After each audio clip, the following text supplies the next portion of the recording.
Okay, it looks like we're ready to go. Hello, everybody. This is Dave, the Red Pill Coach, and I'm back again, once again, to teach you guys how to make your life better and how to make your relationships work. And today, I have a very special guest, very excited to introduce to you Rian Stone of the Red Pill and also of the Married Red Pill Reddits. Ryan is the first moderator that we've had of both, yeah, Red Pill and the Married Red Pill Reddit. His Twitter page has a great description of him, so I'll read that. It says sailor, rancher, logger, professional, former pickup artist, recovering, I take it, builder of strong men, fixture of strong marriages. I bring the technique I use to build strong military men and apply it to lives. So Ryan has a very interesting history. He was in the Navy for a number of years. He's now in the corporate world, and he is now, as I said, working, I believe, as a life coach. Is that correct, Ryan?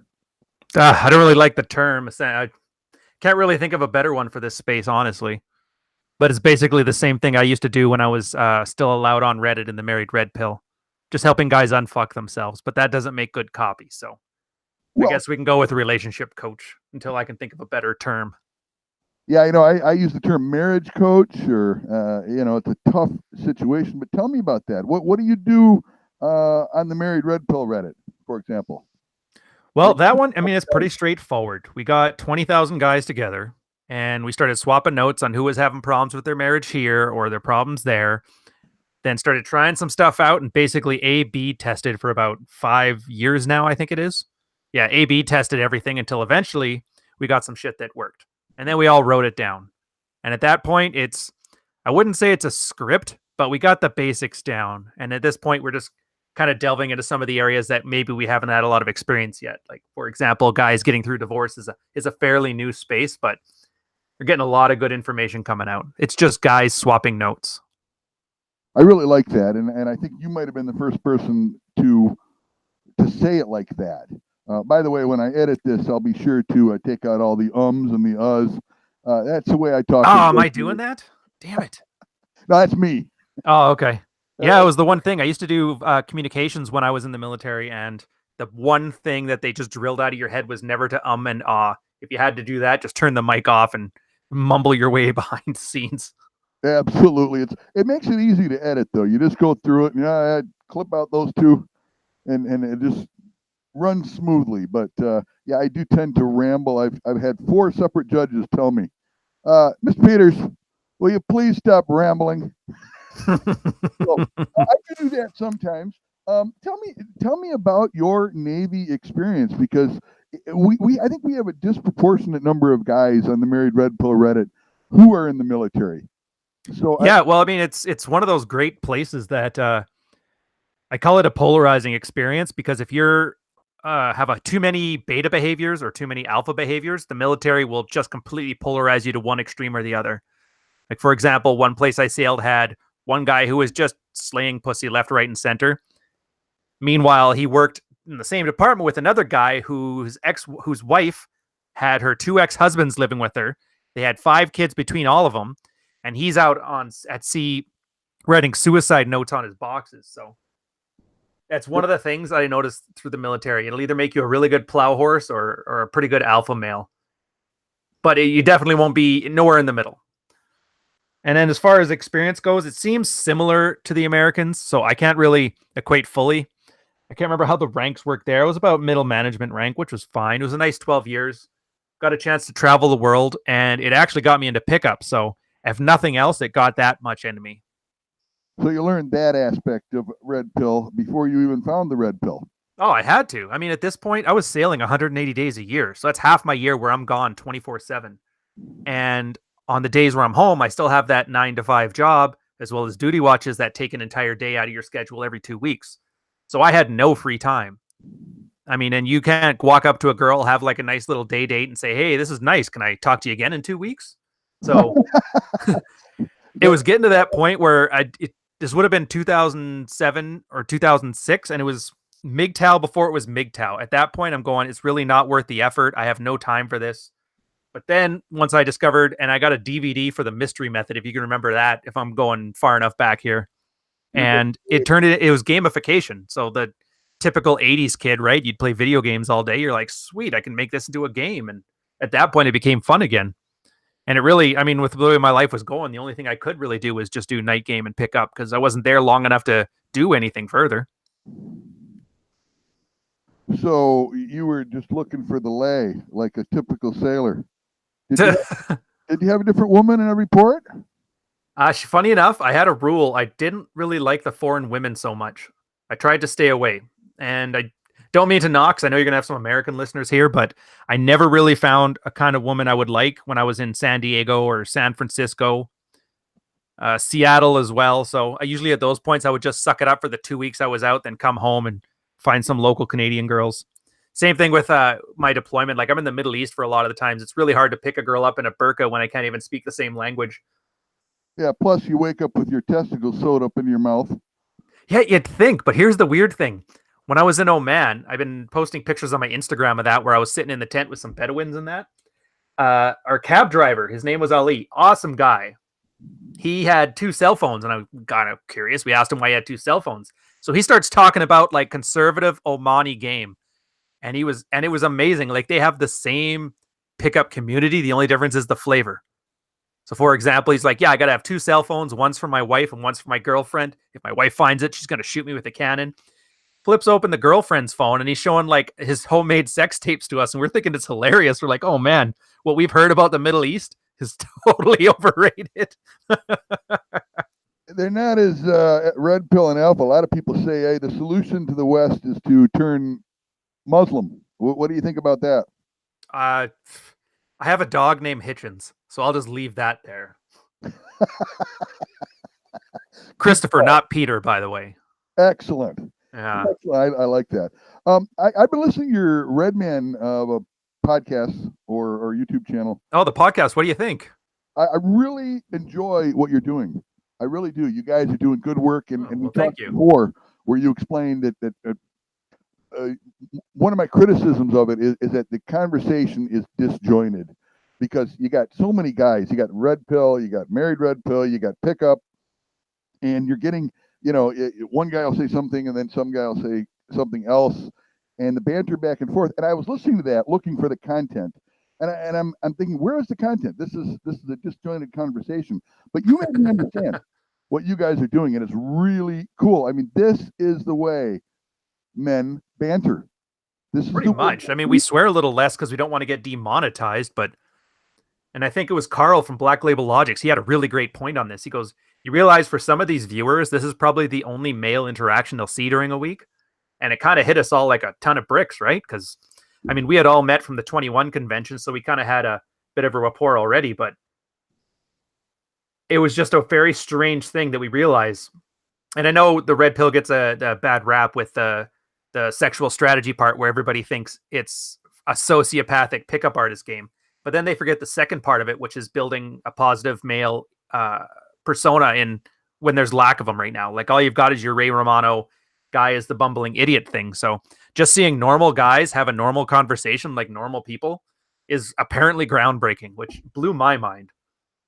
I agree. And I'm going to watch some of those again because I'm looking, as a guy, I'm looking with my male brain, looking for, what the hell are they saying? What's the point? Let's get an argument.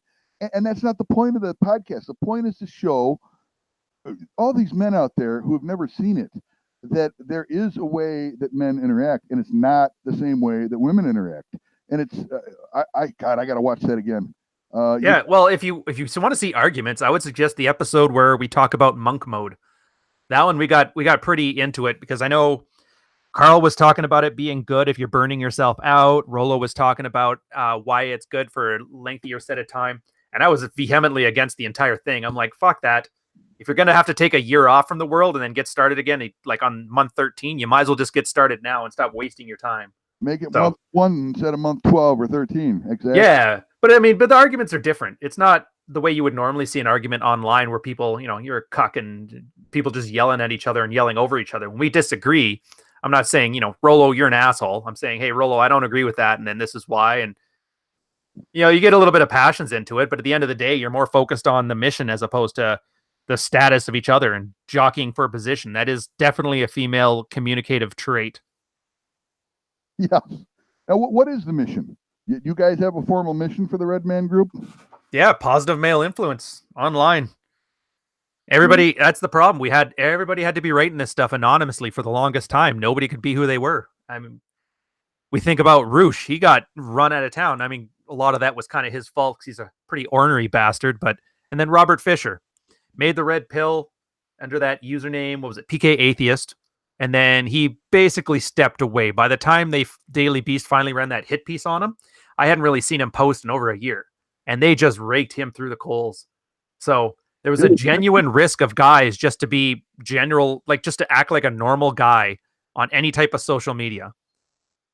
So the idea for this was, well, fuck it then. Why don't we just go ahead and do it? Everybody's got their decent income that's shielded them largely from, that paycheck to paycheck fear. If you lose your job, your life is over. So let's just start being good, positive male influences online and see where it goes from there. And it seems to be doing well. I haven't really checked the numbers, but they're big. Oh, that's awesome. Good for us. There's a lot. Yeah, there's a lot of numbers. There's a lot of new views. There's a lot of people checking it out and seeing something that I don't think you see anywhere else in the world. Hope not. This is unique, and it's really great what you're doing. Let's get into some of the things that you've said in the Redman Group. Now, you don't talk a lot in the Redman Group, and I feel that's unfortunate because you have a lot to say. When you do talk, you speak like an MRP guru. That's the trick. You say a lot, as little as possible, so people assume there's wisdom behind it. But no, I do hear you. That's the thing. Everybody's got their bits to contribute here. So, I mean, we're all going to get about 20% airtime. So everybody's going to look like they don't speak enough. So I have gone and created a Patreon for those who do want more. So for $5 a month, they can subscribe to my Patreon page. And what I'll do is for a half hour on the Saturday after the Redman Group, have just like a private podcast where we can go into more detail. Because you are right. And it was told to me during the 21 convention in 2017. And that this one guy, a huge fan of mine, Emperor Constantine, he would say, you always have these like really pithy, glib statements. But then once you kind of ponder on it for a while, you realize there's a lot of depth behind them. And I had realized, like in my mind, I knew the whole 7 or 8 different books that's tied to one quick statement. But I just realized the readership may not. So it's definitely a goal for 2019 to expand on what I'm saying and maybe not be quite so, not have quite the brevity that I've been having already. You are right there. Well, you come across, as I say, as a guru, as someone who, you climb the mountain and you ask the ultimate question for the ultimate answer, and the guru looks at you and says, 42. I was going to say, do you ever watch that Simpsons where Homer went to the Quickie Mart in India? That's right. Yeah, he gets his 3 questions. So, yeah, I like it. I was going to ask you, what would you do to improve the Redman Group? But I think for the purpose of the Redman Group, you guys are nailing it or hitting it on all cylinders. I thought the idea was to exchange information, but that's what we use Reddit for. Yeah. Well, that's the thing. Everything's got its own level of resolution, right? I mean, if you want to have a very complicated idea that takes a while to explain, you're probably better off as a blog. If you want something that's a little bit lighter, but still gets to the point, then you've got Reddit. I mean, I don't, but other people do. And then if you have just short, quippy conversations, maybe you want to use Twitter. This one here, it's more about showing more body language, more banter. Kind of the same as learning pickup in a book versus actually practicing it in the field. Just showing that men can get along. Plus, on a personal level here, and I don't mean to bag on Roosh because he's been an awesome influence on all of us, but I remember when he was the godfather of game for the longest time. I'm sure you remember it too, right? Day Bang and his 27 different countries.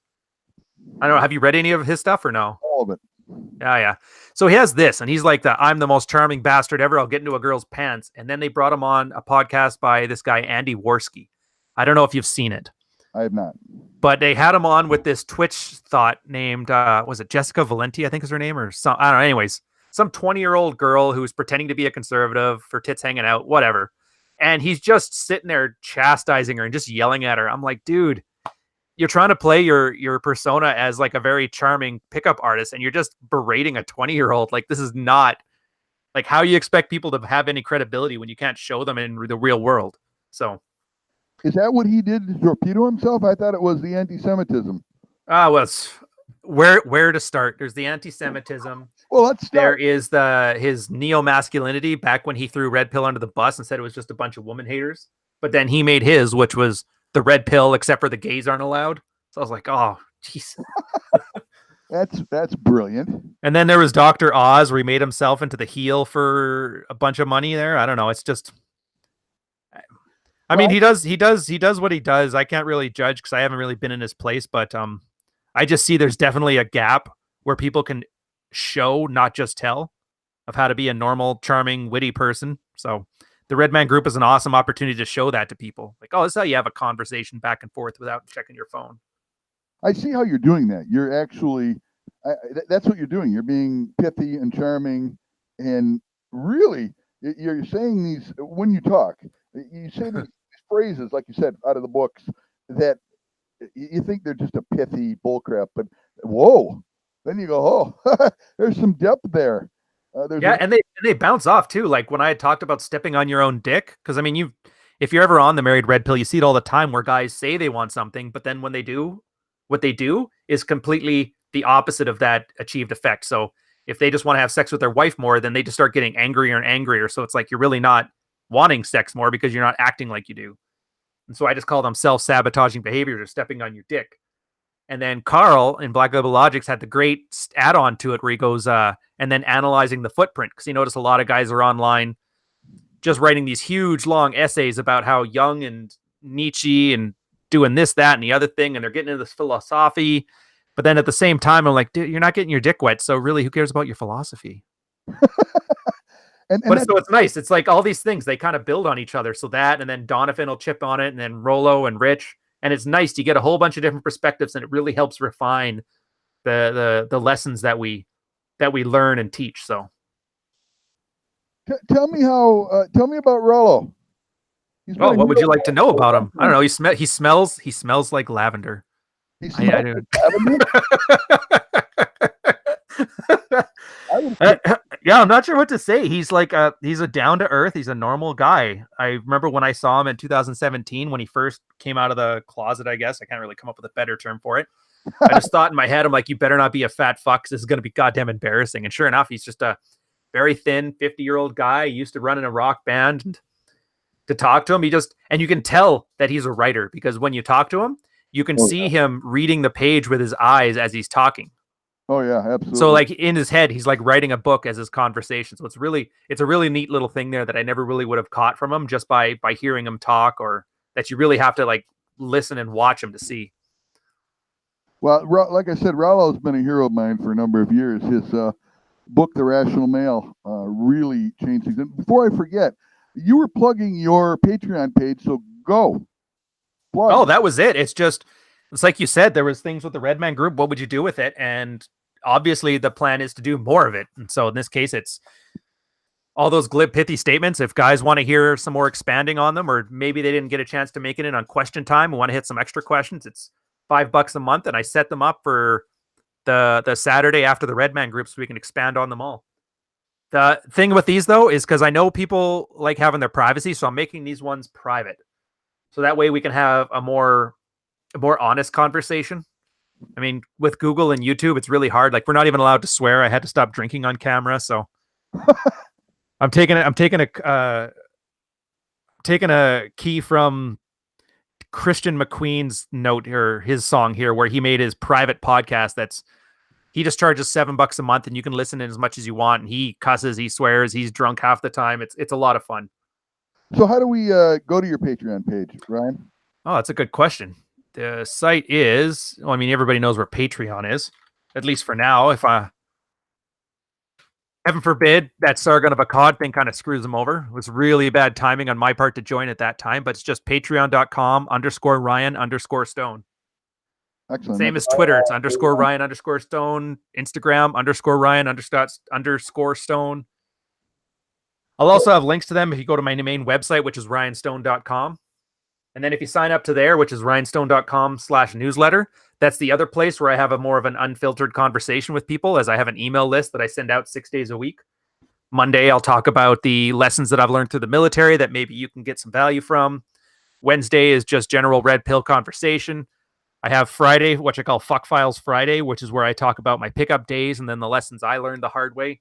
Mostly the failures, but occasionally the successes so somebody else can get some value from it without having to make the same mistakes. And then a recap of the Redman Group on Saturdays with some filler in Tuesdays and Thursdays where I just talk about general stuff. That sounds like an awful lot of work to me. Yeah, I'm constantly busy, which I mean, it's good. But yeah, I kind of get that Joe Rogan and Bill Burr attitude where they just can't sit there being idle. So it's definitely nice at filling that time I was otherwise spending twiddling my thumbs. Wow, and it takes me a couple of weeks to put together a half-hour YouTube podcast. I've got to research it and study it and make an outline and do all this. There's no way I could put out content like that every day. Oh, I hear you. Yeah, and your YouTube channel's been out for what, like a year now, or? Oh, it was originally Blue Pill Professor's YouTube channel, and then me, Dave, the Red Pill Coach, took it over, and as you know, so I've only been in it for about a year, since May or so. Before that, Blue Pill Professor had it on all the way back to 2016, if I'm not mistaken. Oh, wow. So you've been in the game a while. You could probably teach me some things. Mine's only, I think I'm 3 weeks old now. Well, I don't know about teaching you things. I've been on Twitter for almost as long as you, and I've got a couple hundred subscribers or whatever it's called, friends. Mm-hmm. And you've got 4,000.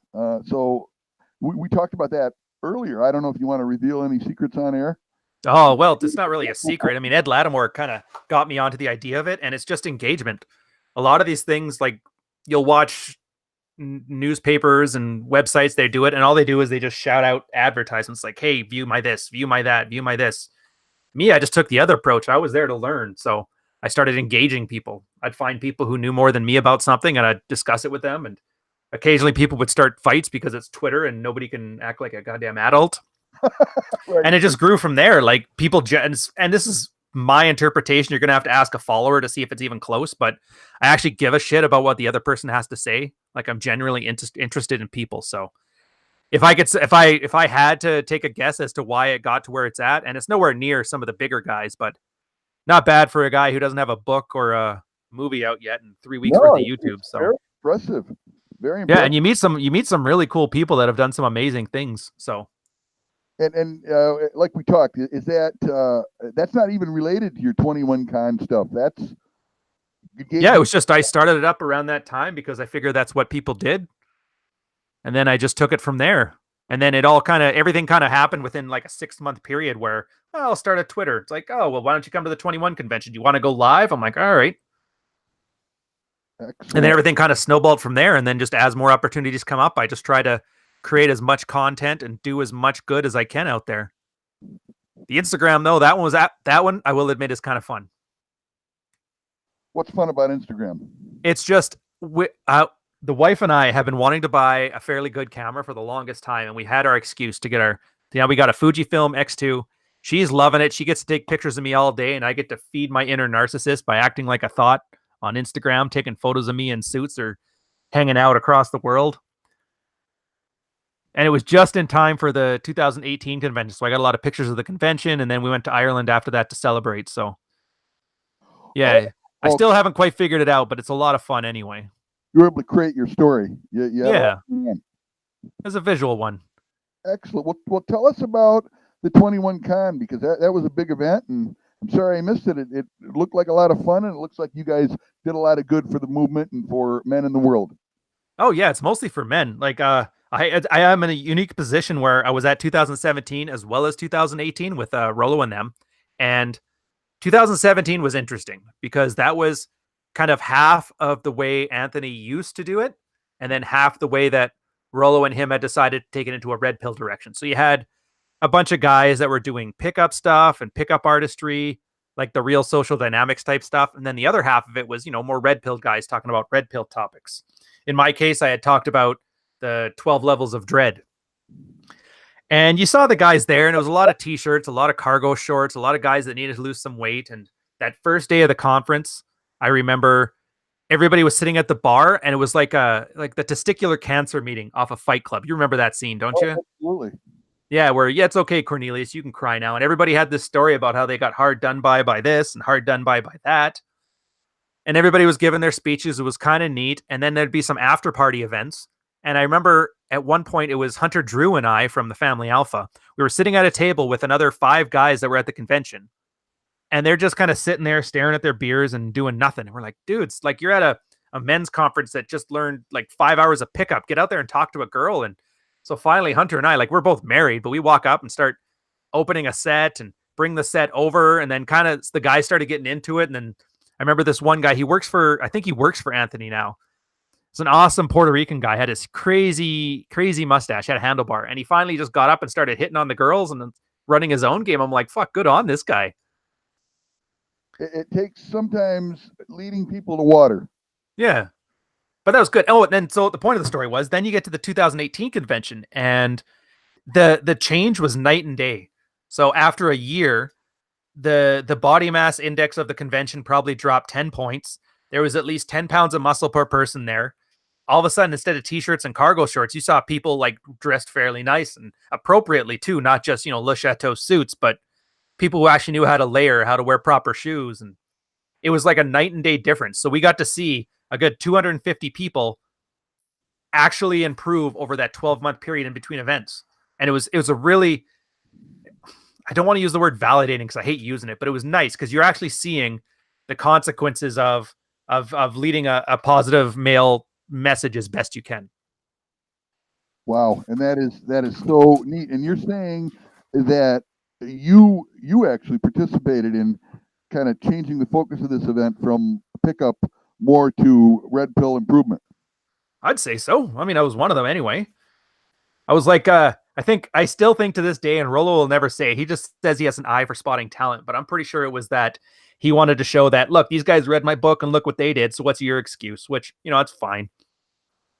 Worked out well for me. Now, what is, before I forget, it was, you were the first, well, we're not an African-American, African-Canadian, on red pill. And you hear all this red pill's racist and anti-Semitic. And have you had any negative experiences that you could share with us?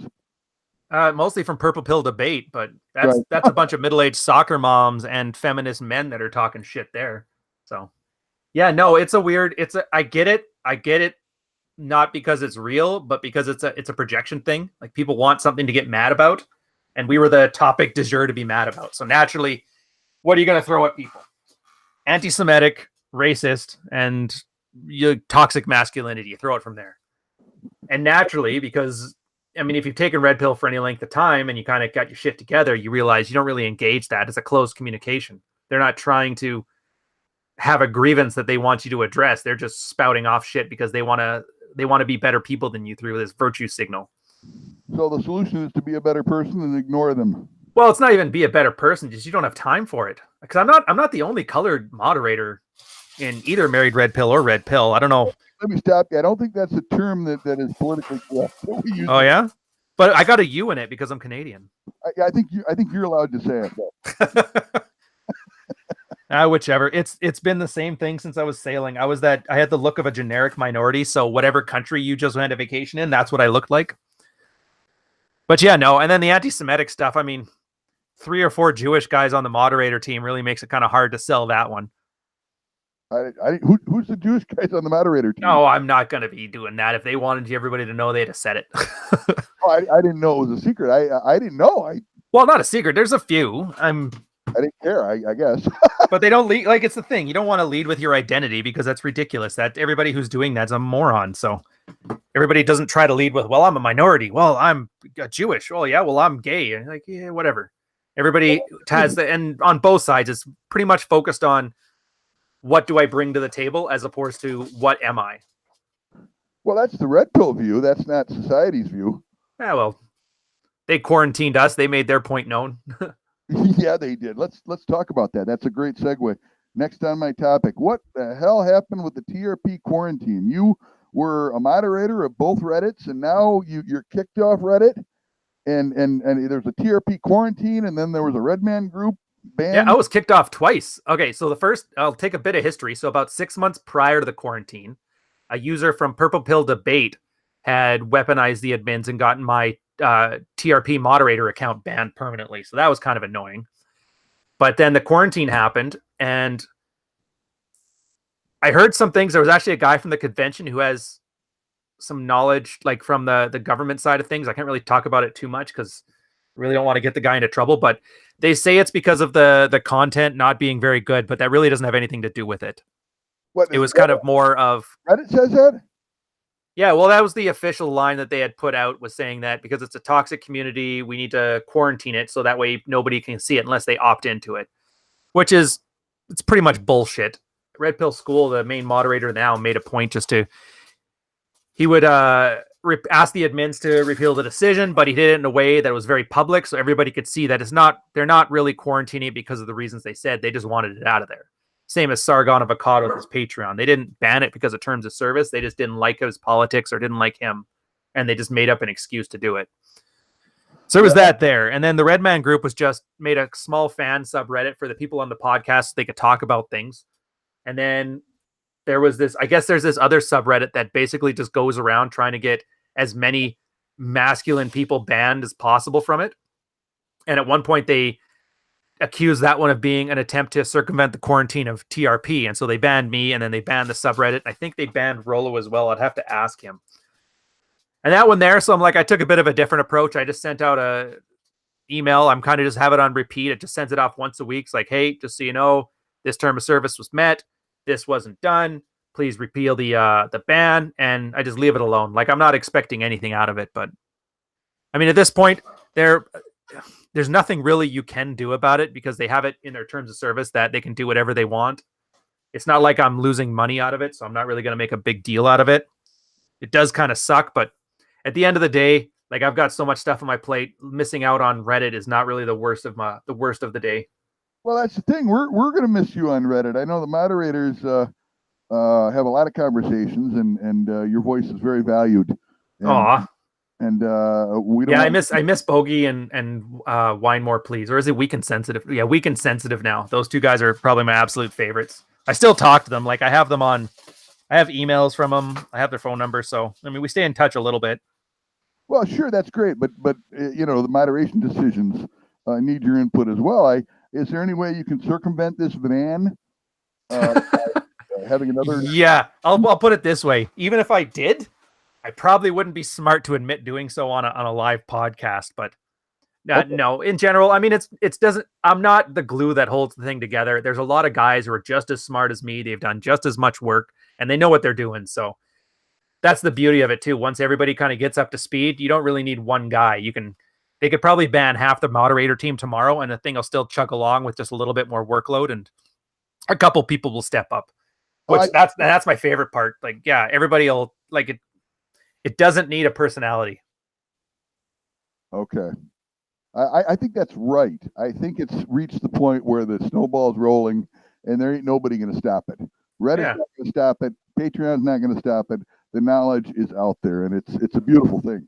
And it's more than that too. Like, we got, coaches now, like there's you, there's me, there's a few others. I know there was one or two guys on there who actually got a marriage counselor license. So they were going to take the lessons they learned here and start applying it elsewhere. Like, I remember one guy, I can't remember which one it is off the top of my head, but in the marriage counseling training he was doing, they flat out told him in the middle of it, like, yeah, so we have all these techniques that the couples are supposed to do, but just be aware that when a woman gets emotional, she's going to ignore all of it anyway. So It's basically useless. And he's like, oh, that makes sense. Yeah, but the thing is, the guys ignore it too when they get emotional. Oh, yeah?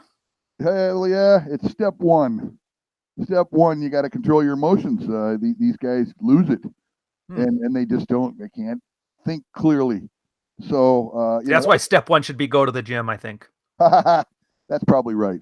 100% right. I was, like I said, my map was. I used to have anxiety attacks back when the military was trying to run me, and the workouts were the only thing that kind of kept me under control at that point. I was just like a nervous wreck. So that's exactly right. I was just going to say that going to the gym helps you calm down.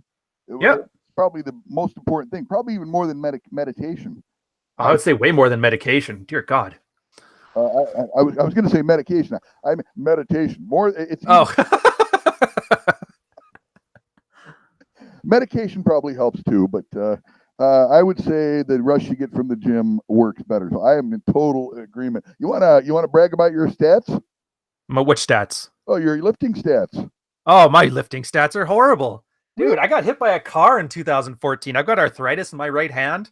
I Okay. lost about 20 pounds of grip strength that I still haven't gotten back. I have to wear hooks for everything. I just got finished the rehab for my SI joint, so my lifting numbers are like 2 plates on a squat, 2 plates on a bench. The deadlift, I've only just started getting back. I'm basically working with the bar plus 25s right now, so it's a slow crawl to get back up to where I used to be. So you were hurt pretty bad in the accident. Oh yeah, like that way you got it shattered one of my fingers. Mm. I got a damage in my ocular bone. I have some nerve damage on my right side. I think I got a concussion, a whole bunch of stuff. I'm trying to remember here. The only cool thing about it is I was mapping my run on GPS at the time, so I actually looked at my phone and I could see the exact place where I was hit. I'm like, oh, that's where it was, because I got knocked cold, so I had no idea. I just woke up in the hospital. I was like, oh, time to get ready for work. And I didn't realize it was already noon. Oh no. Yeah. So you had a close that injury too. Oh yeah. Yeah, that's good, all good stuff. And guys, fellas, listening to this, this is a man who's posted hundreds, maybe thousands of posts. He's on Twitter. I've read everything he's ever written. I've talked to him. I didn't know any of this. This is what men do. You suck it up and you move forward even when it hurts. Oh yeah, there's a reason I don't talk about it either. I hate that. Like, I'll use the Batman origin story and testicular cancer references all the time. It's the guys that just want to lead with like their hardships. It's really an unattractive behavior, and there's really no point to it. I mean, obviously, in this case, it's important to the conversation, so I'll bring it up. But I definitely don't want to lead with, "I got hit by a car. What's your excuse?" You're like, "Oh fuck, quit whining. Suck it up, Buttercup." No, you know what? That's actually not a bad take home. If that's what guys get out of this, I think that'll be very helpful. Yeah, well, yeah, what's the red pill thing? Nobody really cares about guys anyway, so. Right. We don't care, but you look at, for example, the Redman Group. None of these guys is a 6'4", 210-pound bodybuilder. All these are guys, right? Yeah, I'd say so. Like myself, I mean, I'm like an average sized guy. I'm 5'9", about 190 pounds, but fair bit of muscle. Carl's actually in real life. He's a pretty Chad like guy. He's got his 6 foot 180 look going on there, fairly lean. But you are right. You don't have to be. And this actually was perfect because it was a topic that came up, I think, last week, where a bunch of guys will argue that if you're not Chad with the perfect jaw, then there's no point even trying. It's just like you're making up a story of your own impotence just to make an excuse not to do anything. Like, it's not hard. Just a little bit of effort is all it takes to get to that top 20%. You really, the men are in such bad shape today. Getting in the top 20% really requires you to get off the couch 3 or 4 times a week. Yeah. Well, have you ever seen the average stats of the American male? I would get nauseous if I did. Yeah, it's 39-inch waist, 200 pounds, 5'10". Like, all you have for your physique alone, all you have to do is beat that, and that's not hard. No, it's not hard. So you've been moderating Married Red Pill for a little bit. Can we talk about some of the characteristics of these guys and some of the problems that they face? Oh, easily. There's like 6 male archetypes, and that's it, man.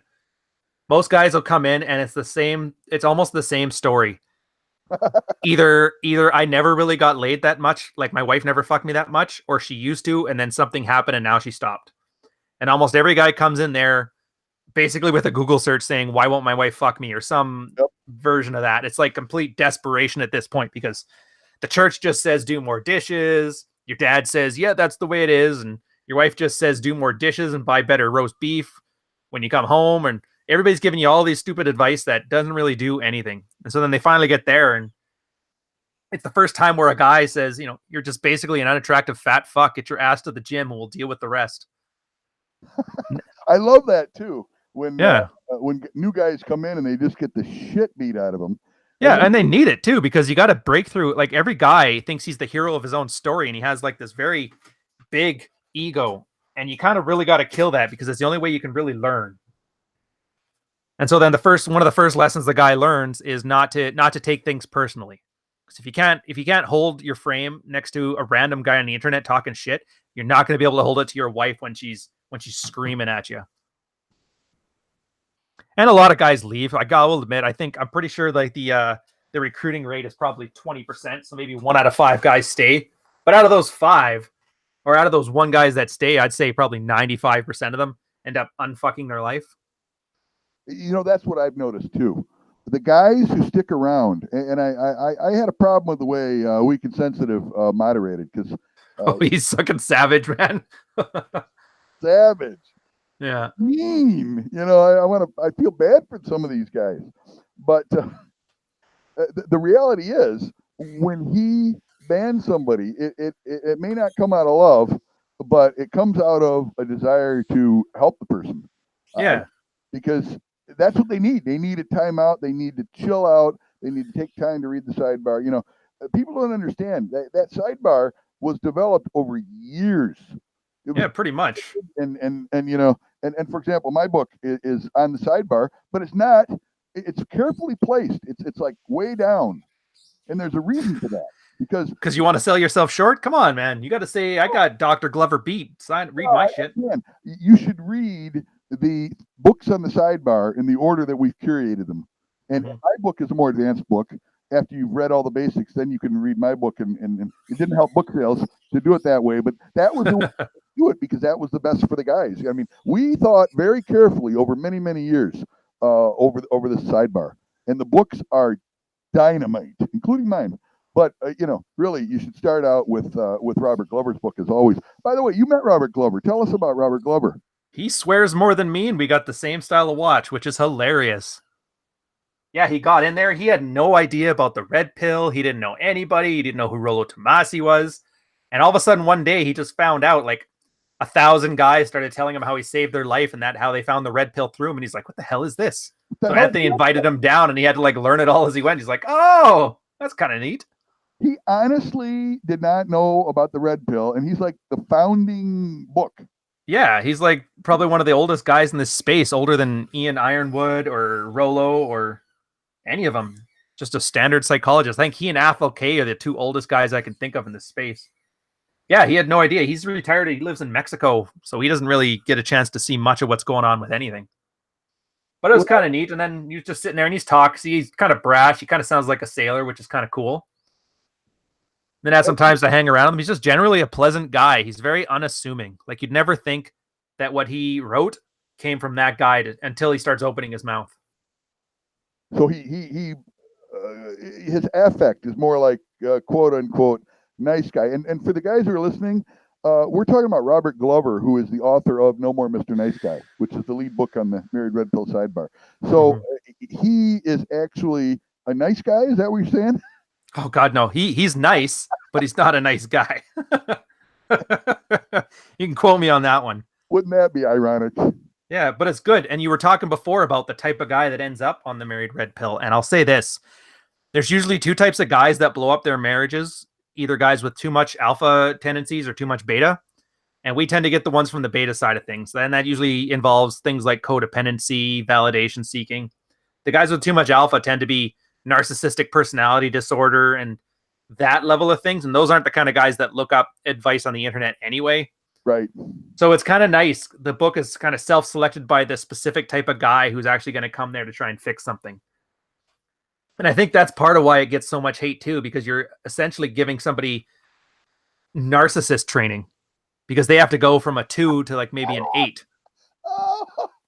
Well, you do. I think I talked about this during the 21 convention this year too, is that narcissism is a male quality. Like, it is masculinity. I mean, you look it up in the book, what do you get? You get impulsiveness, aloofness, inflated sense of self-worth. The only difference between narcissistic personality disorder and an inflated sense is one word. Fuck, what was that word? Extreme. Okay, yeah. Yeah, so it's just masculinity turned up to 12, same as how a bipolar disorder or would be a female personality dialed up to 12. Well, borderline. Or, sorry, yeah, borderline. A lot of people confuse that, unless you've had contact with one of Satan's daughters or Lucifer's daughters.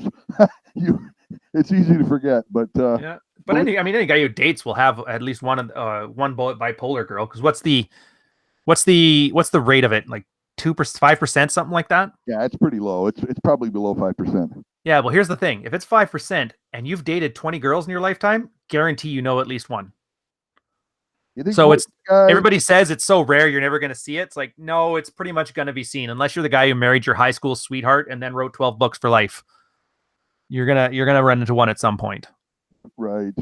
Now, and the beauty of it is if you're the guy that's susceptible to that kind of thing, guarantee you that's going to be the one that's your sticking point. Oh, she's going to sink her claws into you and you're done. Yeah. These guys, and that's what I was asking. Do you think the typical MRP guy who can't get his own wife to have sex with him has had 20 partners and has had a lot of opportunities to find one of these BPDs? Depends on the guy, because I've noticed there's two. I call them the fallen alphas or the has-beens and the never were. Because there's a lot of guys on there who used to slay a lot of pussy, but then as they got older, they kind of slacked, and that's how they ended up in that spot. But then there's the other guys who never really even knew it existed. So which guys do you think are easier to help? I'd say the ones that used to be in the game, so at least they have a clue what they're going for here. And the only reason why is because they tend to question things left because they have a frame of reference to go on. It's like, oh yeah, that makes sense. It was after my accident, I gained 100 pounds, and then the wife started getting, shrill about something completely unrelated. But now if I think about it, because most guys, when a girl starts complaining about something, you take it at face value. Oh, she's complaining because of the dishes, because that's what she was yelling about. But in reality, she could be just generally frustrated because you're acting unattractive or you're just a fat fuck and she thinks she can do better. And so she just finds a reason. And sometimes all it takes is just that quick flip of the switch where a guy realizes, oh, it's not about the nail.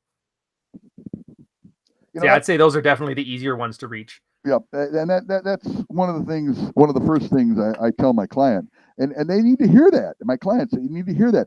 It's not you. This woman is, these are the clients who have done everything. These are a lot of clients that I got are from Reddit, so they've already read the sidebar. They've studied it. They've done everything, and really, all I find I have to do is make a few tweaks if they've done the reading. It just goes quick. The problem, of course, I lose them as a client after 4 or 5 sessions. Unlike a therapist who, keep coming back. I'll keep giving you your Vicodin. It's like selling cast iron pans. Eventually, they last so long that you can't sell them anymore. It's like the best problem to have. Yeah, but it's not such a great business model. You got to keep getting new clients. Say, hey, I fixed the problem, and then they come in. Therapists don't have that problem. They just keep them coming back week after week after week, and I'm like, I don't want you to come back. I want to fix it and move on, and it works great, but it's a tricky business model. Just double down on the YouTube channel then. Once you get to 100,000 subscribers, supposedly it's like a decent source of income at that point. Yeah, I'm already making actually money on the YouTube channel, only like $10 a month. They don't mail it until it's $100 a month, but I can see the money building. I'm very excited. Nice. Drop the microphone there. Yeah, but it's kind of a fun space. I haven't done video editing since college, so it's kind of nice to start creating again. Oh, it is such a pain though to go through that video editing. It must have taken me 20 hours to figure it out. You already have some experience with my tech savvy. When we set up this call, it definitely helps. Yeah, you were very helpful. Thank you. But I have had that issue that is just hard to do the editing. I can get up there and talk and just start talking and do the outline and do the research, do a good talk. But then when it comes to editing, you spend an hour and a half doing the talk, and then you spend 11 hours. This is me. Editing these, inserting pictures and everything. So I'd like one thing that's really helpful with that, I mean, other than the technical, like actually using the software, if you ever get a chance to have a conversation with a film student or like a lot of the movie reviews and type stuff on YouTube there, you'll actually see like a lot of the reasons edits are done the way they are. Like, for example, a small thing here on the Redman Group, if you ever watch it, Rollo usually has his screen going left to right. So he's sitting on the left frame and he's staring to the right. So what I usually try to do is I end up putting myself the other way, where I'm on the right side of my frame staring left. So when you see the YouTube make the cuts from when he's speaking to what I'm speaking, in your brain, you draw that mental calculation that, oh, they're having a conversation together, as opposed to just both of us staring straight ahead at the screen.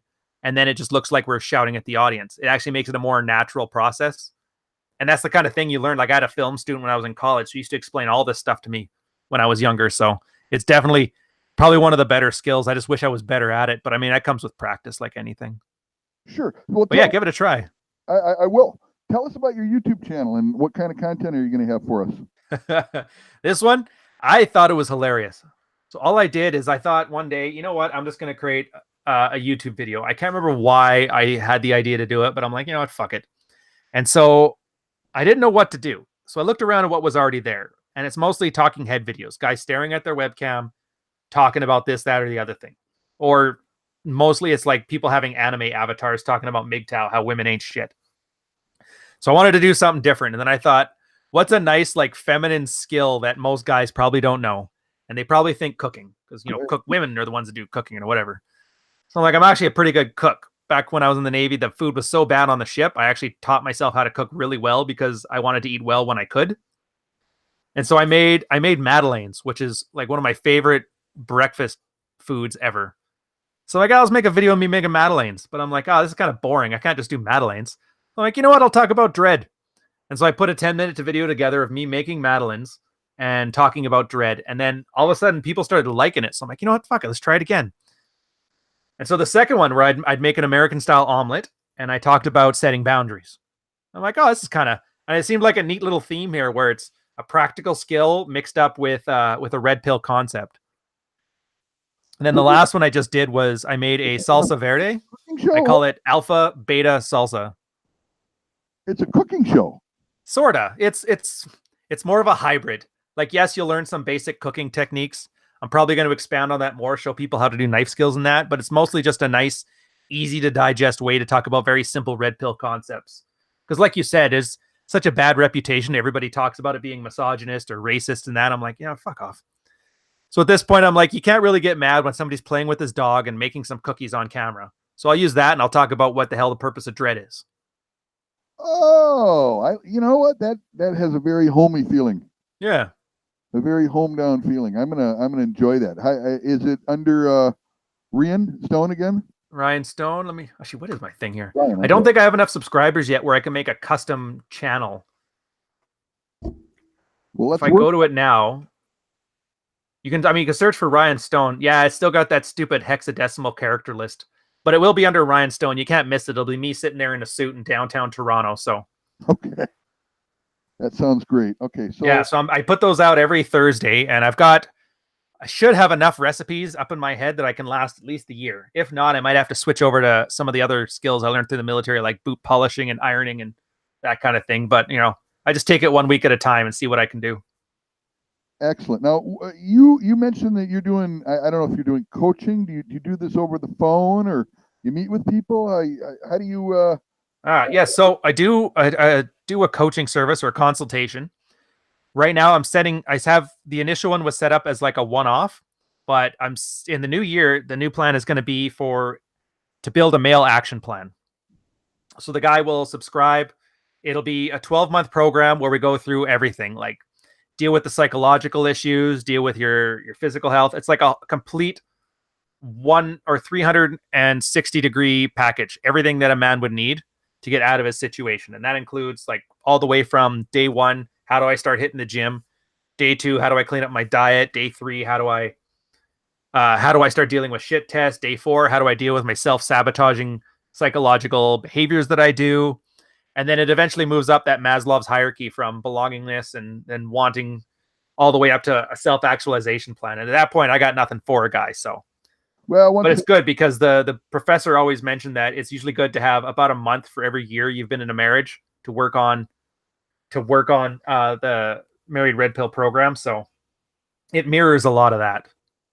Okay. Yeah, the 12 steps, it's a 12-step program. Yeah. Originally intended to be a 10-step program, And the two steps kind of came organically after that. Was that from Ultimate Cat or? That's basically where it came from. Yeah, if anybody here doesn't know, he was essentially the villain of the Married Red Pill for the longest time because I guess his wife had screwed around on him, and he just kind of went cold, and he decided to open up the marriage one directionally. And Basically, got himself super hot, really in shape, started having a lot of sex, and for some reason, it actually snapped her out of her horridness, and can you she imagine? became a really good wife when she realized she had to work hard to keep him. So You imagine once a guy has options, go figure. Suddenly he has a better life. oh yeah, it's amazing how much a girl will put an effort in if it's a guy who she gives a fuck about. Absolutely. So tell us about your you got a plan in place, and you're gonna sign up guys. It's gonna be a monthly charge or yeah, it's gonna be a monthly charge. I've got you just set up your time on your calendar. Once a month we meet, have a nice little hour long session where we discuss things. I call it a combination of a shrink, a drinking buddy, a pastor, and your brother-in-law. So a life coach. Well, not all of life. Like finances, I'm definitely not the guy to be talking about that. I'm middling at best. So I try to stay focused on the sexual strategy part. Okay. And the masculinity. Yeah, on general masculinity, which I always kind of funny that I would be a source to that. I've always been my whole life, I've always called myself man among giants because like the small town I was from, like, yeah, I had a farm and I was throwing hay balers like the rest of them. But for example, 3 of my friends from high school ended up being on the provincial team for basketball, volleyball. Like they were all very hardcore athletes. Another one became a search and rescue guy. A couple guys joined the military and special forces and that. So this was the competition that I had growing up. So I just assumed the guys were all like this. And then I moved to a city and I saw a bunch of guys who can't even lift their own body weight. And I'm like, oh, fuck, maybe I was raised around giants. That's awesome. I remember a comment that you made when you first started in the corporate world. Your first day, you made you posted something and you said, "Oh my God, they're all simps. they're like fish in a barrel. This is life on easy mode." It was hilarious. Well, it was just so strange, like just acting with a little bit of assertiveness, and I was still like on best behavior because I mean you don't want to start walking in there and swinging your dick around. It's the easiest way to get fired. Just being a little bit assertive and taking on some risk. It was just things were getting out of the way, which was awesome. So it works at work and at home. Yeah, well, it's the thing, and that's the thing. You come because you want to get laid. You come for the sex, and you leave with self-actualization. I call it the red pill bait and switch. The first ever bait and switch that's actually beneficial for men. So that is great. You're not going to be coaching women? If one wants to, I'd be more than happy to take her on. I'll probably give her a heavy discount because I have no idea how it would go. But you know, if somebody wants to be the test guinea pig on this one, I'm more than happy to give it a good college try. Well, I tell you what, Ryan, I picked up a couple female clients recently, and it's very interesting coaching them because it's exactly like coaching men except the opposite. I can imagine. It's like well, what? How, the wife is asking me, how can I make my husband sexually attracted to me? And it's like you're thinking about it. You're okay. I know how to be sexually attractive, but then you have to invert it and reverse it like a mirror. Oh yeah, and a lot of guys don't know. Like if you think about it, let's say a guy has only ever had success with nerdy girls. Obviously, he thinks nerdy girls are the hottest because that's what he can get. If a guy's only ever dated goth girls, he thinks goth girls are the hottest because that's what he can get. And so they kind of get segmented into what they can get as what they like, and they're not the same thing. You're 100% right. And I should say too, like I've got some pretty good resources on this. There's been some great girls that were from the Married Red Pill. Actually, there was Deads and Sushi, as well as 2 other girls, Darla and Claire. Between the 3 of them, they were like a great female resource. We got a chance to talk a lot. They really appreciated seeing like what an unfiltered guy would talk like. We still keep in touch for the most part. I've got to reach back out to them then, now that I'm off of Reddit, which is the primary way they used to contact me. So, but it's good. So I do understand the female side of things. I mean, plus having one in the house, it's always nice to ping an idea off of her. What would a guy's wife think about this? And then she gives not the answer she thinks she's giving, but she does give an answer that works. I guess if I can explain that any better, I would, but it's a tricky thing. I just started doing it myself, and I got so much pleasure out of it. These two new clients, because I knew the answers. I was able to help them. I was surprised immediately. Everything they said, I was able to reverse it in my mind. And, okay, this is what would help a woman versus this is what would help a man. And it's been very interesting. Of course, if you're going to do that, I would highly recommend reading the Empowered Wife and First Kill All the Marriage Counselors. That's the book. Yeah, I've read both of those. Like I got a decent knowledge of it. It's just never been the focus. Women seem to have help everywhere, so I figured no sense putting one more log on that fire. The guys are the ones that really need it for the most part. That's the problem, and what you're going to find out. 90% of guys just don't get help. Yeah. Oh yeah, nobody gives a shit. Yeah, I mean they figure nobody's going to care, and they do not get help now. And then except the alpha guys, and the alpha guys really don't get help. Oh yeah, they're left to flounder, and usually when there's a lot of resentful guys that maybe aren't quite so alpha in their personalities, they kind of take that as their time to pounce, and then they have this sense of empowerment on them. So yeah, it's a strange state of affairs, man. I really do feel for guys. And that, the worst part about it too, right? No, tell me. The worst part about it is, as a guy, you're generally not taught how to cope with things. Like I saw it at my stepfather, where you'd have all these situations happen, even though you have like alpha personalities to you, you're fairly, top tier guy, but then you don't have a healthy way to deal with your grievances. And so you tend to use the most unattractive behaviors possible. So yelling and screaming and generally being angry. And that's the only outlet you have. So it's this weird negative feedback loop, because there is nothing out there for you. What comes naturally to you tends not to work in a civilized society. Like I'm sure caveman, if you started swinging a club around and screaming like a madman, people placated you pretty quickly. But, we can't do that anymore. We got Spider-Man on guard, so he'll make sure nothing happens. Yeah, they're the big boys with clubs are always ready, aren't they? Yeah, no power to them. I'd much rather have that than the other way. So it's not like I'm complaining about the way society's working right now. Well, I'll do the complaining for both of us then. That's what I'm getting ready to do another what really grinds my gears episode on the Duluth model of domestic violence. So I was just reviewing that before our call, so I'm probably a little negative at this point. Oh, it reminds me too. I got something to share with you offline when it comes to that. I can't really say it on the camera, but I'll let you know afterwards. It's probably be some good news for you there. Oh, I'll look forward to hearing that. So we've been on for an hour. I think we've got to know you a lot better than we've had the chance. I certainly hope not. I certainly hope so. I hope the listeners can hear the kind of guy you are, can hear the services that you offer, and that they'll contact you and throw some love your way. Yeah, well, Dave, I'm not going to lie. It's always fun to talk to another guy in this space who has his shit together. So it's been a real pleasure from my side of the chest of the camera as well. So. Well, wonderful. Tell Rollo I'd love to interview him next. Oh yeah. Put the thing in. His schedule's filling up fast. The snow's coming down, and he's going to get in the skidoo weather, and he's going to be off limits for like 3 months now. Oh, is he really? Oh yeah, he's huge into that. Okay. Well, that's good to know. Ryan, was there anything else you wanted to tell the audience? Give us a plug, whatever you'd like. It's all yours. Jeez, what would I say on this one? I guess for the Patreon, yeah, sign up for it. Right now, we've got a couple subscribers, so it's going to be really interesting. It's going to be starting up in January. Like I said, if you already like the Redman Group and you just want more, it's definitely one of those good avenues to have.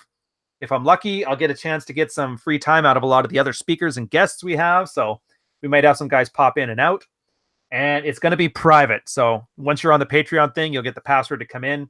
And that way we can talk without a filter. So we don't have to worry about losing monetization or getting banned off of any platform. So it'll definitely be a lot of fun. Excellent. We'll as soon as you give us those links, you can send it to me on Twitter or wherever you prefer. And I'll like I said, and honestly, it's really easy. All you got to do is _Rian_Stone. That's RIAN Ryan.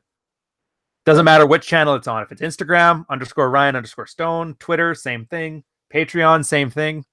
YouTube, once I get enough subscribers and view counts, I'm allowed to change it. So I'll be changing it there too to _Rian_Stone. Okay. Everybody, This was Rian Stone, the immortal, the good friend to Married Red Pill, good friend to the Red Pill, a military man. And if you need some help, you need to talk about your masculinity, this is the guy. So thank you very much. Thanks.